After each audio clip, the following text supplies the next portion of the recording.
बच्चों, कल की कक्षा में हमने पढ़ा था कि जैव प्रक्रम क्या है और जैव प्रक्रम कितने प्रकार के हैं और उनमें से हमें कौन कौन से जैव प्रक्रम को पढ़ना है और समझना है।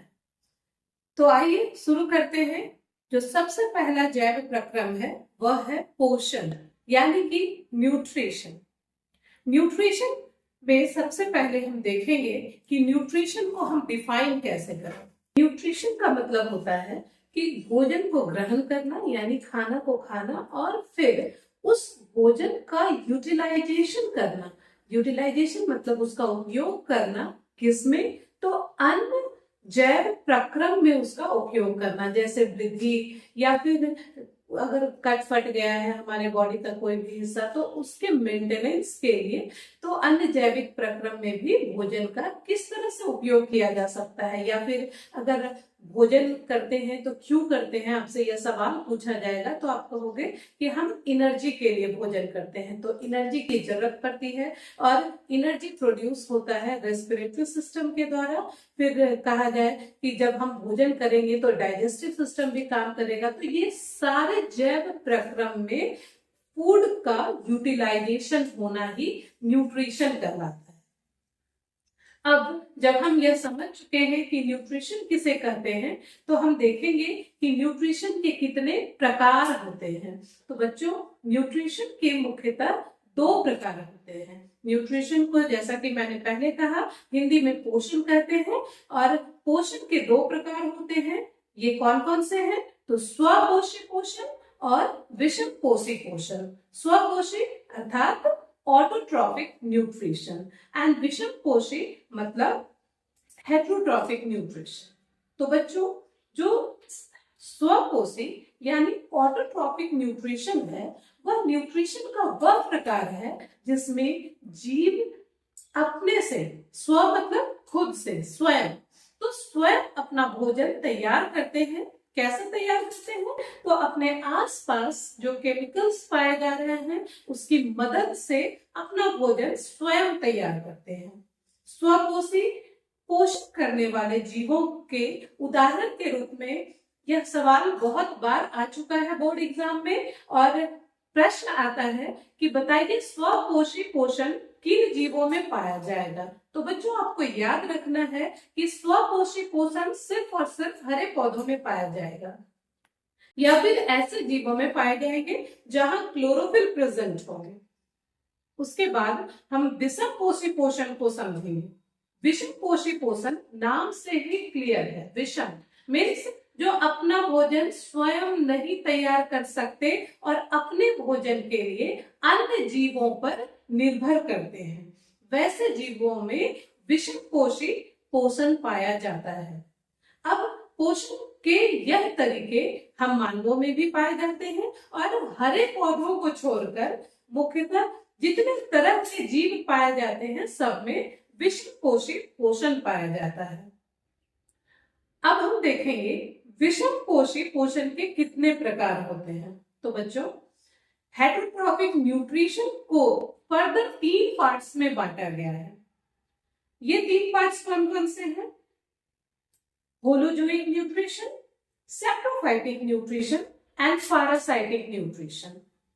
होलोजोइक न्यूट्रिशन को हिंदी में जितने भी जीव पाए जाएंगे उन सब में, पैरामीशियम और अमीबा का एग्जाम्पल मैंने इसलिए दिया क्योंकि वो यूनिसेलुलर ऑर्गेनिजम्स हैं। होलोजोइक न्यूट्रिशन को हम प्राणी संपोषण कहते हैं। अब प्राणी संपोषण अर्थात होलोजोइक न्यूट्रिशन किन में पाया जाता है, तो यह पैरामीशियम में पाया जाता है, अमीबा में पाया जाता है।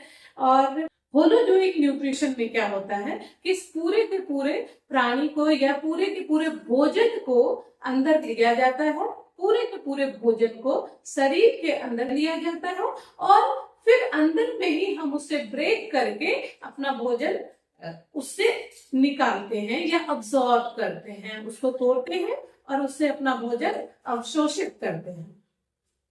अब होलोजोइक न्यूट्रिशन के बाद सैप्रोफाइटिक न्यूट्रिशन आता है। तो सैप्रोफाइटिक न्यूट्रिशन का मतलब होता है कि ऐसा न्यूट्रिशन जिसमें जीव जो मृत पौधे हैं या मृत एनिमल्स हैं, उनके बॉडी से जब न्यूट्रिशन को अब्सॉर्ब किया जाता है तो ऐसे न्यूट्रिशन को कहा जाता है सैप्रोफाइटिक न्यूट्रिशन, यानी मृत पौधे या जीवों के शरीर से मिलेगा। मोल्ड्स, मशरूम, ये सब सैप्रोफाइटिक न्यूट्रिशन करने वाले जीवों के उदाहरण हैं। अब हम देखेंगे कि पैरासाइटिक मोड ऑफ न्यूट्रिशन किसे कहते हैं।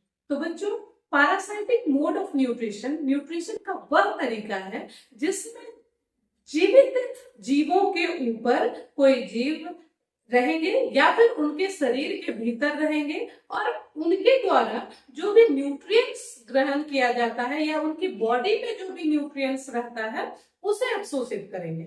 ऐसे जीव अपना भोजन खुद नहीं बना पाते और दूसरों के शरीर पर रहकर उन्हें नुकसान पहुंचाकर उनके शरीर से न्यूट्रिएंट्स को अब्सॉर्ब करते हैं। अब ऐसे में जो पैरासाइटिक मोड ऑफ न्यूट्रिशन है उसके एग्जाम्पल्स होते हैं,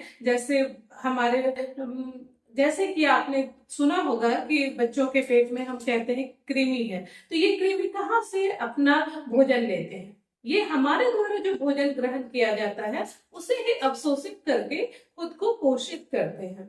तो बच्चों, इनका पोषण हमारे द्वारा लिए गए पोषण पर निर्भर करता है। ये अपना खाना खुद नहीं बनाते, इसलिए ये हेटेरोट्रॉपिक मोड ऑफ न्यूट्रिशन है। और हेटेरोट्रॉपिक मोड ऑफ न्यूट्रिशन में भी कौन सा प्रकार कहलाता है ये?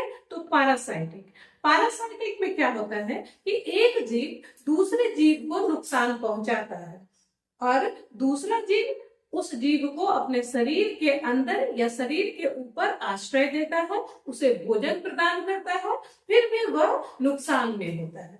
तो पैरासाइटिक मोड ऑफ न्यूट्रिशन पाया जाता है जितने भी वर्म्स हैं हमारे पेट में, या जैसे कि टीनिया सोलियम, फीता कृमि जिसको कहते हैं, या फिर गोल कृमि हो गए, तो ये सब लाइस है। लाइस यानी कि जू जो हमारे बालों में होते हैं, और लाइस के बाद जैसे लीच जो है मवेशियों के शरीर पर चिपक जाते हैं। जब मवेशी पानी में स्नान करने के लिए जाते हैं तो उनके शरीर पर चिपक कर उनके शरीर से ब्लड अब्सॉर्ब करके अपना न्यूट्रिशन लेते हैं।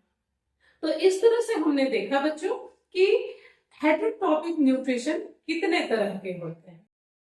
ऑटोट्रॉपिक न्यूट्रिशन को हम अगली कक्षा में देखेंगे। तब तक आपने जो भी कुछ पढ़ा है उसका रिवीजन करते रहो।